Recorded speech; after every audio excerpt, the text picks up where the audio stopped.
retardários ficaram.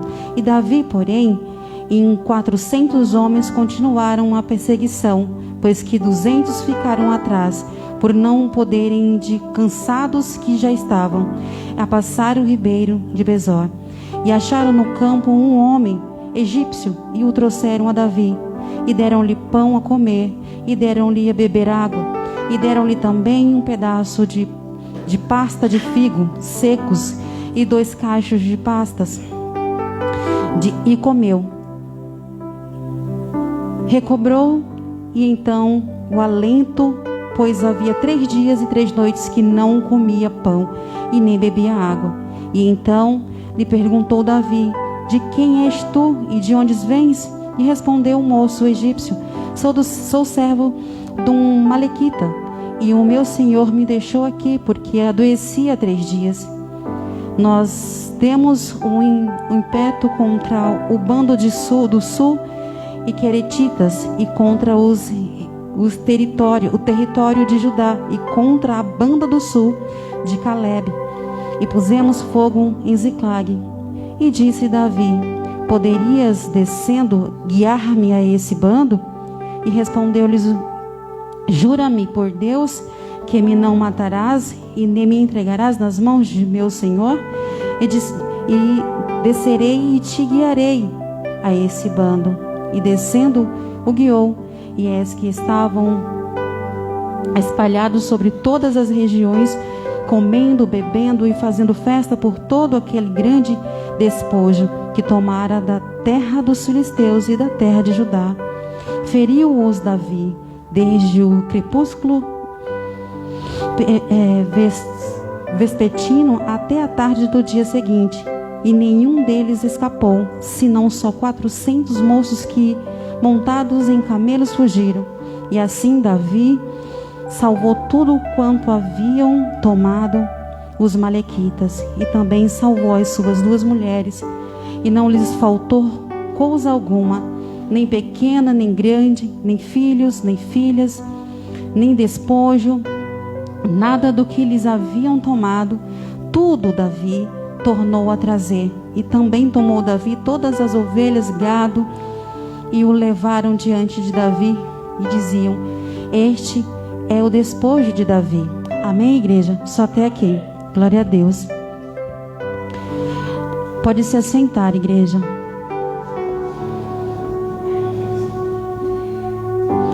Aqui nós vemos um contexto que fala um pouco de família. E nós estamos falando de família, e vamos falar de família até o final deste mês. A família é muito importante para cada um de nós. Quem aqui vai dizer que não ama a sua família?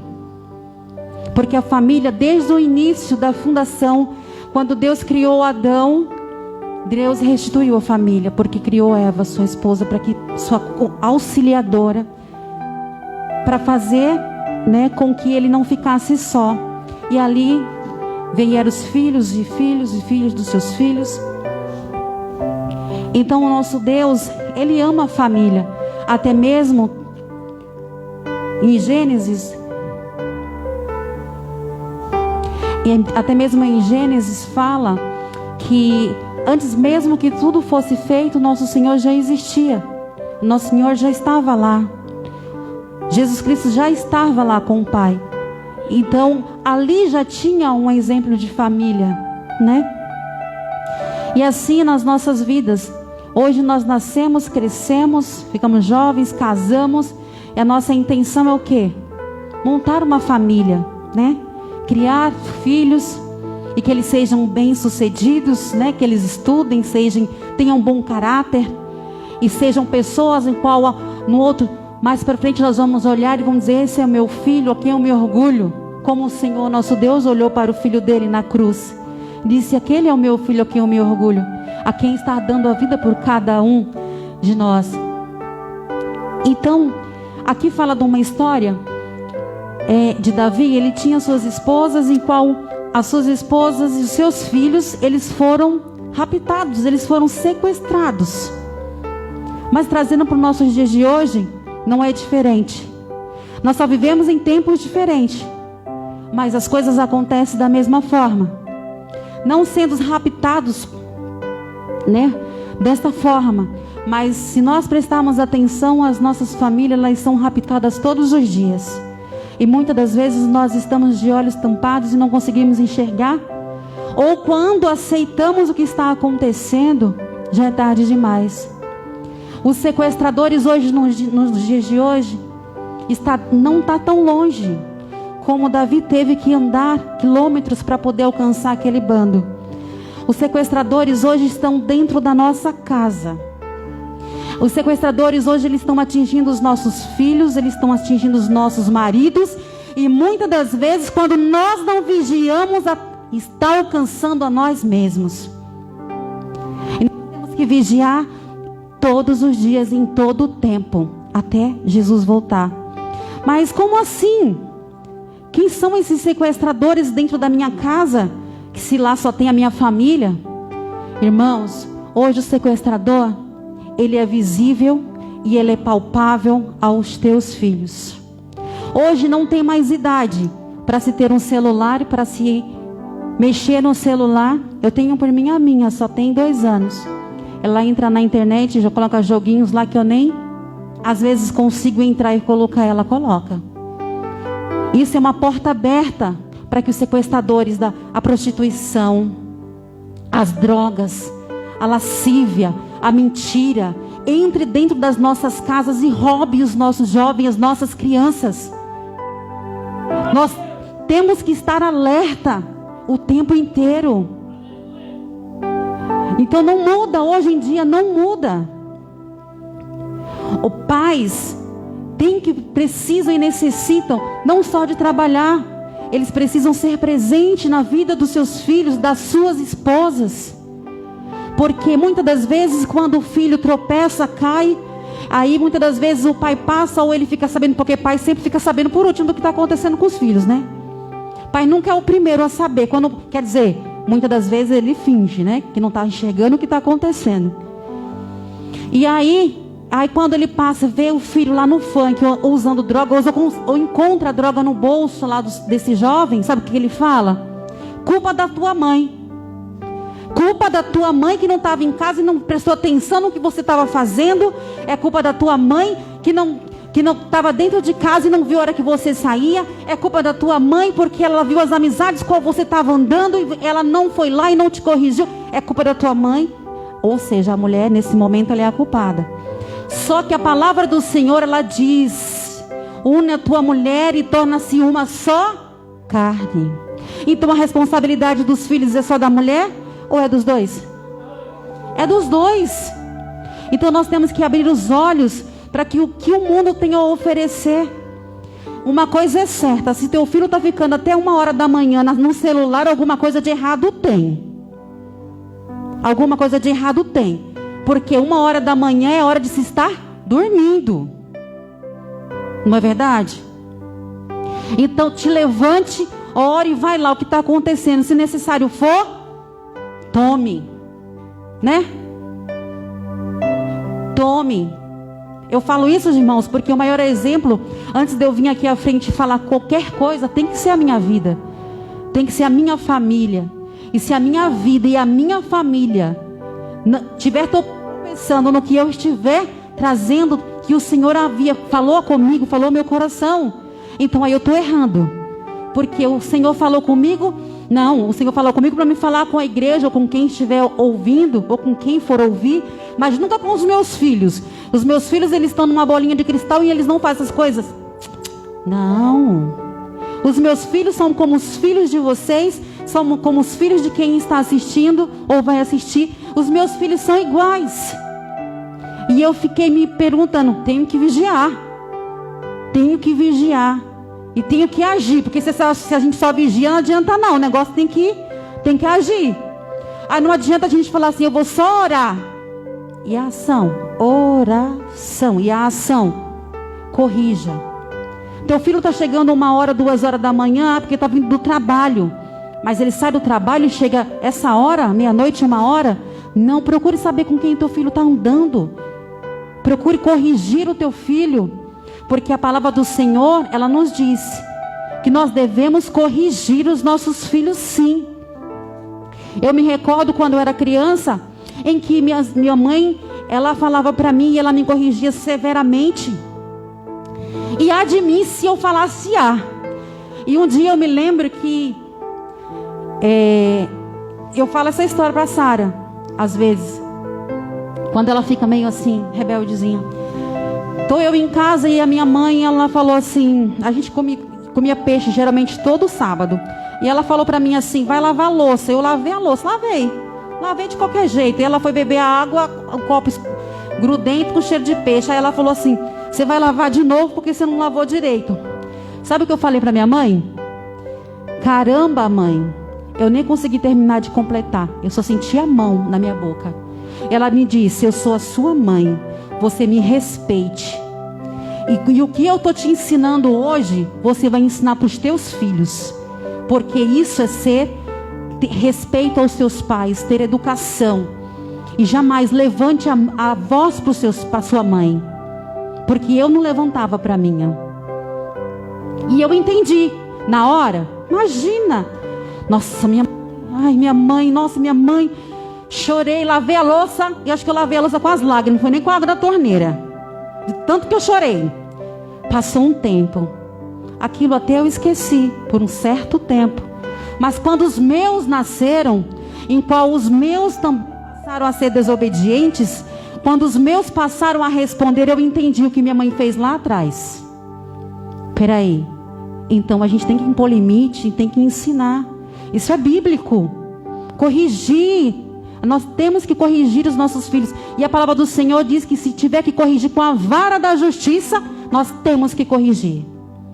Porque isso vai ajudar o teu filho a ter caráter amanhã. E não se envolver com qualquer coisa amanhã. Isso vai ajudar o teu filho a dizer não quando necessário for. E aí você vai se orgulhar. E ainda mais hoje, em qual mundo que nós vivemos. Mas nesse mundo tão tenebroso que nós vivemos, que parece Sodoma e Gomorra, a diferença sabe qual é? Que eu e você tem a oportunidade de criar e educar os nossos filhos no Senhor. Essa é a grande diferença. Essa é a grande vantagem que cada um de nós temos hoje.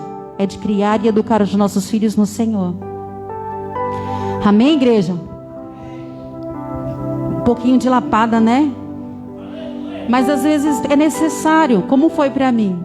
Pergunta para Sara se qualquer horário agora que ela tem que ficar com o celular na mão. Eu deitei. Se eu deitar 9 horas, celular no meu quarto. Se eu deitar meia-noite, celular no meu quarto. Se eu deitar 7 horas, celular no meu quarto. Não fica mais. Não fica porque eu tenho que tomar muito cuidado. Porque a prostituição, ela está ali dentro desse algo tão pequenininho. É tão pequenininho e é tão perigoso. Né? E isso incentiva os nossos filhos, os nossos jovens. Né? E muitas das vezes não só isso. Hoje nós assistimos aí pela mídia, né, pessoas que entram aí, clonam o WhatsApp, né, e convidam seus filhos para fazer coisas. Ou vocês acham que os jovens que hoje tá causando tanta chacina ou tanto, né, hoje em dia, jovem de 15, 18 anos, ele está ali naquele joguinho, ele está conectado ali na internet. E aí junta uma coisa, mais a pandemia, onde nós estamos tão sozinhos. Acontece isso. Mas a presença do Senhor, ela tem que ser a prioridade em nossas vidas. Quando o Senhor for a prioridade em nossas vidas, nós vamos passar a ensinar os nossos filhos qual é a prioridade na vida deles. Amém? Mas essa aí ficou para os pais e um pouquinho para as mães. Mas eu gostaria de dar mais um exemplo. E um exemplo que ensina como nós mães devemos estar agindo a cada dia.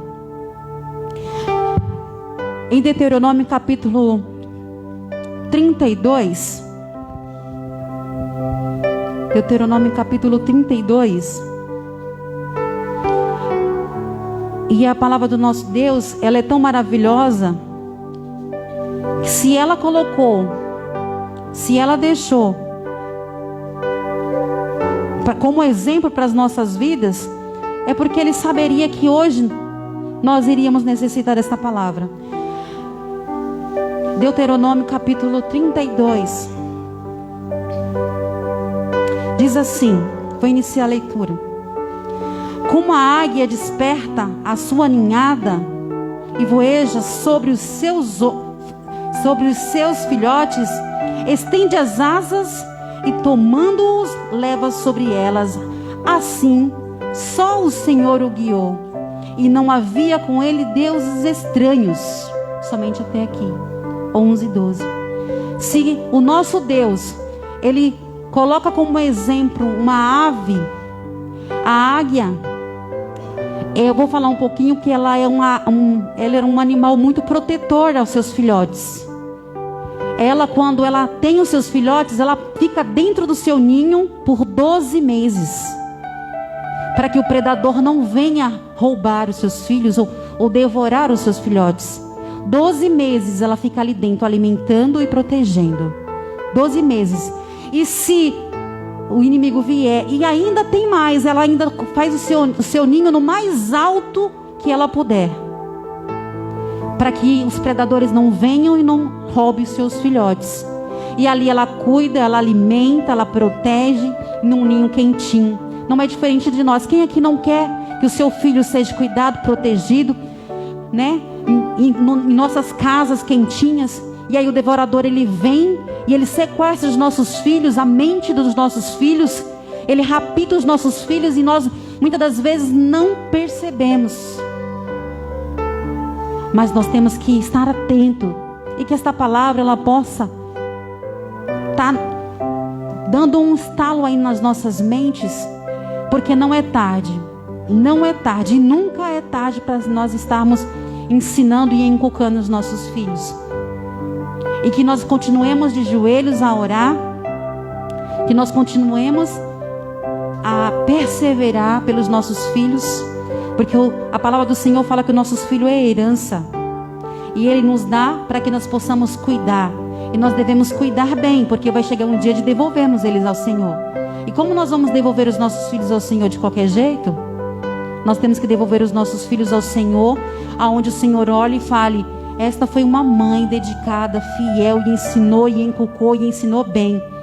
Que orgulho de uma mãe olhar para o seu filho e ver assim: que orgulho, o meu filho ouviu meus conselhos, o meu filho estudou, meu filho está trabalhando, tem um bom emprego, mesmo que não ganhe muito, mas é honesto. E ali vai ter a sua família. Quando passar um tempo, você vai olhar os seus filhos educando os seus netos. Olha só, aprendeu bem, esteve numa boa escola, que foi a do lar, onde o pai e mãe deu o maior exemplo. Então nós somos espelhos para os nossos filhos. Então vamos nos dedicar, porque se é herança do nosso Deus para nós, nós temos que cuidar bem. É cansativo? É. E mais que quando éramos dos nossos pais também não era? Agora é a nossa vez. E entenda, se você foi um filho desobediente, se você foi um filho que desobedeceu, a probabilidade do seu filho fazer o mesmo com você é grande. É grande. Sabe por quê? Porque no mesmo ponto em qual você errou e você não foi corrigido, o seu filho vai errar e você não vai entender que tem que corrigir também. Ou você não vai conseguir corrigir. E você vai olhar e falar assim: eu fiz o mesmo lá atrás. E aí? Então, eduque os seus filhos. Mas eu digo ainda mais: quando o marido e a esposa dizem uma só carne, se junte com o seu marido, se junte com a sua esposa, e eduque, e ensine, e converse. Ah, mas eu não tenho marido, ou marido, eu não tenho mais esposa, eu preciso fazer. Faça, porque o nosso Deus, Ele te capacita para isso. Porque um tempo atrás eu trouxe uma palavra em qual falava que qualquer casamento ele tem que ser uma corda de 3 pontas, aonde o princípio é Cristo, depois vem o marido e a esposa, sua auxiliadora. E quando nós temos um casamento desta forma, esse casamento ele vai ser abençoado. Você pode até errar, mas você vai acertar muito mais. Glória a Deus, aleluias. A palavra do Senhor, ela nos ensina. Vamos abrir nossas Bíblias em Jó.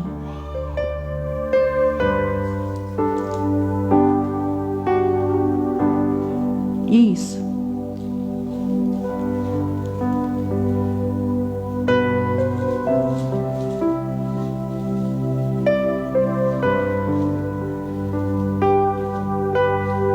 Para finalizarmos a palavra de hoje, e que essa palavra ela possa ser cravada no seu coração, e que você entenda que nunca é tarde. Não é porque o teu filho hoje tem 40, 30, 20, 30, 40, não importa a idade, ou 2 aninhos, ou nem 1 aninho de idade.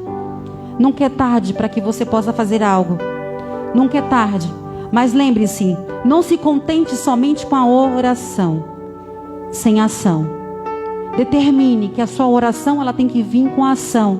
E a ação é corrigir. Olha, não vai. Tá indo para a festa? Olha, tá errado. Você não pode ficar saindo para a festa. Lá tem traficantes, lá tem bebida, lá tem prostituição. Algo de ruim pode acontecer. Então tem que corrigir. Mesmo que ele não olhe para você e entenda, corrija novamente, novamente, novamente. Mas nunca desista de corrigir. Desculpa, 39.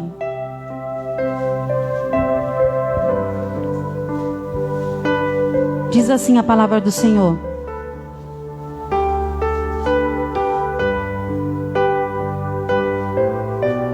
ou é pelo seu mandado que se remonta a águia e faz alto o seu ninho, habita no penhasco onde faz a sua morada, sobre o cume do penhasco, em lugar seguro. Amém, igreja? Em lugar seguro. É 39, versículo 27 a 30, mas eu vou ler só esses dois. É em lugar seguro. A sua casa, queridos, a sua casa tem que ser segura. A sua casa tem que estar segura.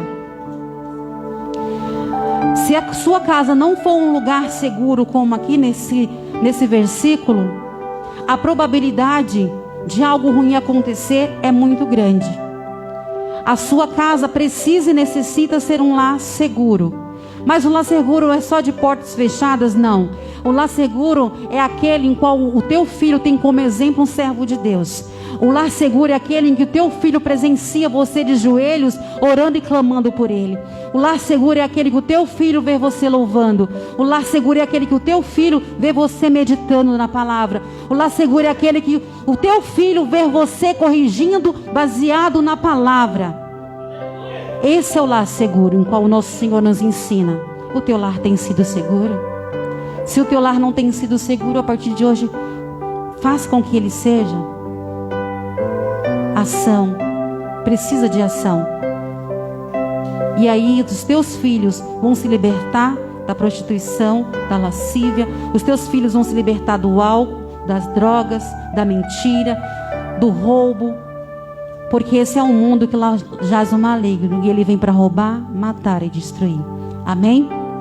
Se coloque de pé, igreja, que eu quero orar por você.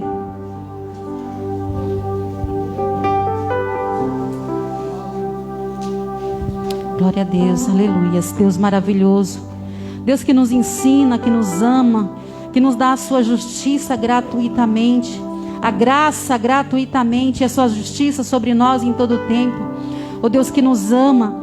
Senhor, meu Deus, o Senhor é um Deus que restituiu a família. O Senhor é um Deus, ó Pai amado, que nos ensina desde o começo, desde Gênesis a Apocalipse, nos ensina como nós devemos agir e tratar e ensinar e inculcar os nossos filhos. A tua palavra diz que ensina a criança no caminho em que deve se andar, que quando for velho não se desviará dele. Que venhamos a pegar nas mãos dos nossos filhos, ó Pai amado, e ensinar junto, indo, caminhando de encontro a Ti, Senhor. Senhor, meu Deus, aqui está o Teu povo, e eu clamo por ele neste momento, Senhor, pelas famílias, o qual neste século em qual vivemos e se estão se destruindo, Pai amado. Ah, Papai querido, aonde o amor está se esfriando entre mãe, pai e filhos. Senhor, meu Deus, renova as forças desses pais e ensina, Pai amado, que nós vemos ensinar os nossos filhos no Senhor, para que os dias deles se prolonguem aqui na terra. Senhor, meu Deus, que eles venham ser crianças, jovens e adultos firmados na tua palavra, com exemplos dentro da sua casa, do seu lar. Abençoa, Pai amado. Eu não sei, Senhor Deus, qual é o lar aqui que necessita, que está precisando, que o Senhor possa estar indo de encontro, Deus. Senhor meu Deus, são os jovens de hoje, Pai amado, o qual o inimigo está a roubar, que está a sequestrar, e nem precisam invadir a casa. Muitas das vezes, ó Pai amado, são seus próprios pais que colocam lá objetos que infelizmente, para ser usado para o bem, estão destruindo a vida dos nossos jovens. Deus, envia o teu Espírito Santo para nos ajudar. Envia o teu Espírito Santo para nos dar força, papai. Obrigado, meu Deus, por esta palavra qual o Senhor entregou a mim, ao meu coração, e que eu possa praticar, Senhor Deus, dentro da minha casa, com os meus filhos. Que eu possa inculcar os meus filhos do que é certo e do que é errado. Porque, Pai amado, amanhã eles serão mães e pais, e eles precisam educar no Senhor, educar os seus na presença do Senhor. Obrigado, meu Deus, por este culto. Obrigado, Senhor, pela oportunidade que o Senhor nos dá de ouvirmos a tua palavra, de louvarmos a ti, de bendizermos o teu santo nome. Porque, Senhor, o Senhor é digno, Pai amado, de todo louvor e adoração. Obrigado pelo esse privilégio, Deus, da tua palavra vir aos nossos corações, como veio no meu. Senhor, meu Deus, e quando eu errar, Senhor, meu Deus, que o Senhor possa me corrigir, porque o Senhor é justiça. Que o Senhor venha me corrigir e que eu venha entender e aceitar e modificar a minha vida para oferecer um educar melhor aos meus filhos, que é o educar no Senhor. Obrigado, Deus, por tudo. Nós oramos e agradecemos em nome do nosso Senhor Jesus.